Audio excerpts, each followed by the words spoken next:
wathi buyile eMadlanga Commission. Hayi bese nifika nje ikhona nje into eshoda ngami. Belingasaphelelanga ncam. Ifika nje ithe izisuka madoda wabe uadvocate Sillo esitsho esithi kunemicinjana nje okusamele into bayiqoshelise. Kwaqala ngendaba kaGeneral Sinona. uGeneral Sinona obokubonakala ingathi bokumele into uzo appear apha kuMadlanga Commission qha banenjongo bona ezoba mabaqale ngaba bantu angathi banento kwenza nezaziyobisi ezatshontshwa ezi 541 kilograms zasePotchefstroom. So bafuna ukugqithisa abo bantu abokuqala then kuzolandela yena uGeneral Sinona inoba sekeza ke ezophendula ngoba kwayena umsolo kwezaziyobisi. Uzabuya nini ke ngokuyena? Uzabuya nge5 zika June which is going to be on Friday. Hayi ke baqoshelise lo mcimbi lowo. Xa begqiba kuGeneral Sinona kungene kumcimbi wesibini okaKarim Sulumane. Hey, ngomnye nje naye lowo odlala nje undize. Kodwa okusala into endiyithanda ngeMadlanga Commission uyamenza nje uRayi kodwa ungqu yena uzamenza uzathi Rayi jikelele ngqu. Okusala silindele into aze azovela phi apha kuMadlanga Commission. Sekuze enye medical note futhi. Hayi ke bathethisene ngayo yakhona into ethi bavumelana ngoba uKarim Sulumane uzazo appear nge25 kaJune 2026. In case idate i-wrong ndiyayazi bakhona abazanikorekisha kwi-comment section. Hayi ke xa begqibe net apho kungena ke ngoku i-witness ezotestify.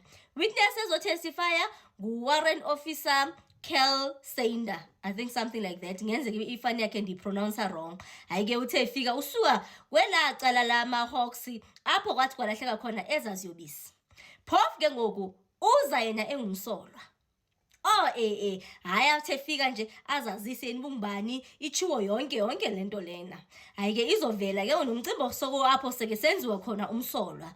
Unayo yena into ethi xa kazithethelela wayengekho xa kulahleka eziziyobisi. Sesiyayazi mos into zalahleka kanjani, isikhiya sasesikubani, iyakhona into ekrokisayo even ngoGeneral Sinona yonke lento. But ke ngoku oyena ungomnye wabantu abasolwayo abaze benza even i-polygraphy test. Uzomangala apha kuMadlanga Commission into i-results zala polygraph abayithatha. Phofu uGeneral Sinona naye ke since naye soleka qha kube ngumuntu omkhulu zangena ayithathe i-polygraphy test. Ndiyarhalela into ukwazi into uzathi kunganye nengazange ayithathe. Everybody else took it but not yena. So lokhona ke ngoku u-warrant officer lona uthi uyamangala because i-results azange ishero naye ngoko. So kubonakala ingathi i-results ezi kwaba khona ukuba deceptive. So nje andiyazi ayithetha ndithi nami. So whether uclean okanye akekho clean xa umamele yena uzava into naye uyindoda njengathi limele bafethu. Elimala ke ngokuyena ulinyazwa apha emsebenzini because ngendlela akazithethelela ngayo singekaya nawe ndiyazi ubunyani bayo because siyabazi mos abantu bayeza apha kuMadlanga Commission uthi xa umamele ube nosizi nini uqonda hey hayi lo muntu phansi endiphazamisa nje lona. So nje ngoku sengazifundisa into ndizamamela la kayithethayo. Xa ethetha yena uthi wayengekho wayeselifini xa kwakulahleka eziziyobisi. Aze abe nawo amagama into yena ngaphezulu oyena wayengekho even la kuleya department lapho kulahleka khona iziyobisi ezi. Kukuthi oGeneral Sinona siyayazi into ngabona abantu into ababenolwazi lezaziyobisi. Ngiyakhumbula mos ukhona nala officer wayefiki lapha owasixelela into kwake kwathiwa nje ungayithi vu into sigcine intoni apha. So yayiyimfihlonyana nje into yakhona. So yena ke ngoku utholwa ngabuni naye ungumuntu ofuna ukuethi ngathi umangele okanye ungumuntu omangele. So uyisuspect ke. So uzile nje watsho hayi ke akaphelelanga apho. Xa kethetha yena uthetha ngongathi ngumuntu onobumpethenyana kwinto onokwenza neziyobisi waze futhi wasinceda. Nizakhumbula ikhona iofficer apha eyafike yasixelela ngento xa kwakubuzwa into since sewufika ungumuntu nina nasenifuna ukuthatha eziziyobisi senifuna wazi njani baziziyobisi xa eziziyobisi ezingoku sezi-interceptwa ke ngoku kwelicala lasilapha eJoburg kubona. Athi ke ngoku lona before means izatshontsho athi ke ngoku lo officer lona yena wazinungisa uba niyamkhumbula. So lona usiphe enye nje ukubona umfanekiso ngqondweni nje wento akukho possible into yoba umntu angazijojisa ezaziyobisi because ii-chemicals eseyenziswa kwezaa zinto xa besenza yona loo nto yabo leyo i-strong gqithi inobungozi obungaphaya. Kwabona kuyanyanzeleka into yoba kube khona indlela bazikhusela ngayo, certain precautionary measures should be in place before kwabona bezathi basebenze ngezo ziyobisi. Hayi ke bafethu, inintsi into akayithethile nje ngento enokwenza neziyobisi. Washo into yoba kune-challenges ezikhona phofu esitsho naye sithi uyosaba uphendula eminye imibuzo because ingamenza into yoba agxothwe. Phantsi kwaba ke phofu already sekemuviwe kule department wayesebenza kuyo, emuve ngathi nguGeneral Sinyona eya kwenye i-department, and waba ngumuntu othi sekemuvwa nje wamuva because yena wareza i-concern ngamabhosi wakhe. Amabhosi wakhe kubonakala ingathi wayetshontsha amadoketi, etshontsha neziyobisi. So after engathi raise lo consent leyo bamhlala emqaleni, waze wabuya move ke apho. Phantsi kwalento nobungozi beziziyobisi, wangumuntu oze uthi yena uze une-skin cancer yena. Engatsho ke phofu ba esi-skin cancer usifumana because of umsebenzi lo wakhe, but nje inyoba ike imfikele nje kubona apha ezingcingeni into yoba kungenzeka ukubona because akana-proof ncam. But ke uyithethile nje into enjalo, wathetha ke ngokumamelane apho ezethetha. I would get emotionally, guys, mna yazi iyandisturba nyani into neziyobisi ngapha like phakathi, like indisturba nyani. So uzitshilo ke nezinye nje ibhasti beke ba involved kuzo kwinto enokwenza neziyobisi. Waze kwengoku wasipha umfanekiso ngqondweni. Nizakhumbula ndithi uba last week kukhona ezaziyobisi eziye kuthiwe zi-worth 1 billion ebezifunyenwe ku-Beit Bridge. Amani bafethu, nini ndazodibana nenye apho u-Home Affairs, uminister wakhona, ebesithi le 1 billion abathetha ngayo, laa nto efunyenwe phaa okanye iziyobisi, it's expected ukuthi they are worth a lot more than le 1 billion okuculwa ngayo. Qha le nto yafunyenwa phana yinto ngathi eyi-ingredient ezawumele uba ithini ifakwa khona zibe nyukubona. So kucacile uba ezi ziyobisi ezo kumele zize zizobulala isizwe sase-South Africa, zizobulala abantwana bethu. Ngapha babhizi bakho bafunana into yoba makuvulwe kube kwavula zibhuqe kuvulwane namabhoda.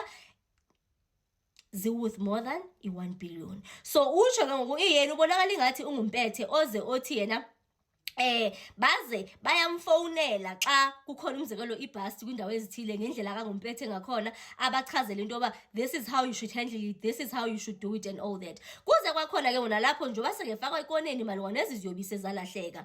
Wangumuntu othi yazi mna bendingatsholwa ngezinye izinto ukubone but hayi bafethu not iziyobisi. Mna ndingatsholwa because ndingumuntu ozithandela ingadlangadla, thetha ngemicimbi yeyabona.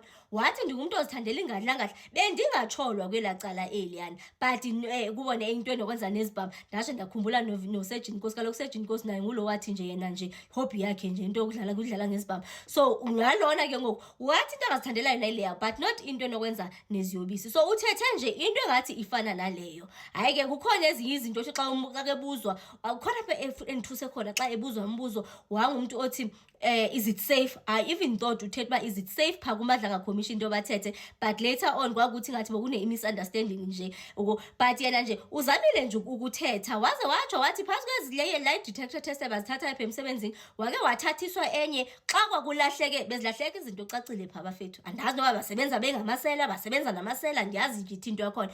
Waze yena self kwanyanzeleka ethathe i-lie detector test, kulahleke eyakhe i-coffee machine. So ingathi ngumuntu nje ozithandela nje ikofu. So uba ithini into yakhona, ayike usiphile nje ipisha ungathi indawo akaseyenziswa kuyo, ngathi noku-prison like ube noba uyamtraumatizer. Andiyazi nje abantu bafethu nje laa nto, but nje into endayi-underline nakule nto yakhe ne, kona ubunyani bayo asizuyazi ncam uba ithini esi story kambe esiphelele. But nje the fact yoba uye wayiveza into yoba wathi after raise i-concern ngoba kulahleka ezi ziyobisi, kulahleka amadokethe, wamuvwa wathini bafethu ndaba nayo into ethi kona kuke kwenzeke bafethu ukuthi into i-managers ezi bafethu zimisusane nepower yazo, zimisusane ne-authority. Enye yenye yezinto endirhalela into yoba over time sikwazi into yoba sishare ama-experiences wethu kwimisebenzi eyahlukahlukene without necessarily having to worry into yoba you are burning ama-bridges. kubona nishare kungenzeka into yoba incede omnye umntu if istory sakhe nyani kuyinyani into yoba yena u-innocent qha nje bayamhlala emqaleni waze wenziwa into isuspect ngendlela yoba yena etheni eyowaraise i-consent. Bafethu kona emisebenzini kuyenzeka into yoba xa uraise i-consent against ibhosi yakho, they come for you. One day I will share my own personal story, but not now. It's not yet the time. General, you are directed to be in attendance at 9:30 on Friday, 5 June 2026. Thank you very much, General. Thank you, Commissioner. Thank you. Thank you, Chair. You are excused, Ms. Talk, and Thank you, Chair. Thank you. Mr. Karim was due to appear this morning. There's been a fairly lengthy toing and froing in correspondence, the upshot of which was that on Friday, a current medical report was furnished, a fairly detailed current medical report was furnished indicating that Mr. Karim is not fit to appear today. And I do want to emphasize that we've given an undertaking to Mr. Karim through his legal team that we won't disclose details of what's contained in the medical reports. If I was corrupt, I wouldn't sell drugs, I'd sell guns. My field of expertise is weapons. And so in that position, you described it as being in a prison. Commissioner, I work outside. I'm an outdoor person. You clock in through a checkpoint in the morning. You clock out at a checkpoint. There's no time. You cannot go out at a certain time. My only safe space was my coffee machine, and then they stole my coffee machine inside the DPCR. Sorry, I'm laughing about it. It's still so annoying. And I had to get polygraphed because of the theft of my own coffee machine. Who asked you to be polygraphed for the theft of your own coffee machine? General Sonona. There were other exhibits, there were other items that were going missing in the environment, and again, I was seen as a suspect, and I had to go and get polygraphed for the theft of my own coffee machine. Do you know if you passed? I passed. I just want my coffee machine back. Did you get it back? No. No. Okay.